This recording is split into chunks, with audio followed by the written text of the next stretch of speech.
اکثر خانواده ها در وادی وخش در آستانه تجلیل از روز وحدت خاطرات سالهای جنگ شهروندی را ورق میزنند.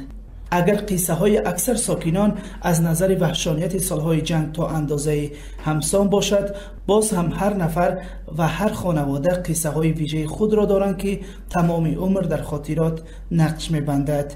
زهرا سیدغفرانова میگوید در جنگ های پردهشت سالهای 90 برادر 30 ساله و شوهری اپاش کشته شد، ولی حالا در برابر این نزدیکان او از جان یک عزیز دیگرش غصه می‌خورد که به صداقت و وفاداری یک عمریش تا آخر نزدیکترین موجودات این خانواده بود. سگی که الفا نام داشت.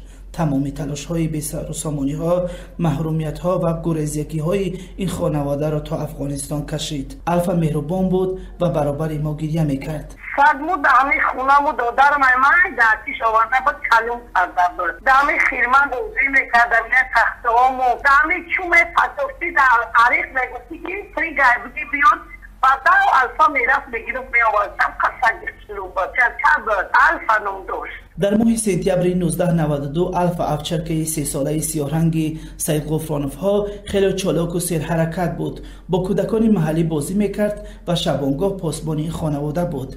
وقتی آتش جنگ تا وادی وخش رسید، در قطار ده‌ها هزار ساکن دیگر تاجیکستان این خانواده هم به افغانستان رو آوردند. زهرا سیدغفرانова که حالا 67 سال دارد و در دهه قزل شهر جماعت باختریان زندگی میکند، میگوید در این گریز از آتش جنگ با خسر و خوشدامن و کودکان و نبیره همگی 15 نفر بودند.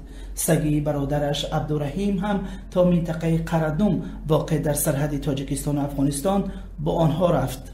این زن میگوید که بعد 4-5 ماه روز 19 ینور سال 1993 مهاجران مرز تاجیکستان را گذشته به افغانستان رسیدند. سگ همراهی آنها از دریای پنج سلامت به خاک کشور همسایه گذشت.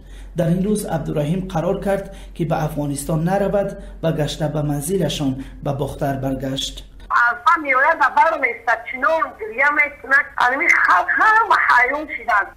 خطمه قدرتنای من آوی دیدش نیست تماشا بردمش هم تکی رفتیم. این زن میگوید که گذشتن مرز افغانستان با گاو و گوسفند اجازت بود، ولی سگی را مثل الفا که افچر که بود گذرانیدن کاری آسانی نبود و به یاد میآورد که حتی سر این مسئله دو قماندان افغان کمالی و خلیلی واردی بحث شدند. زهرا میگوید بعد آنکه عبدالرحیم به خانه برگشت و دوام 2 سال از او هیچ درکی نشد، این خانواده به برنامه خاک وطنی رادیوی تاجیکستان مکتوب نوشته خواستند درباره مکانی بود و باشی برادرشان با خبر شوند، ولی خبر ناپدید شوی عبدالرحیم تدریجا خانواده را به این باور آورد که او دیگر در قید حیات نیست.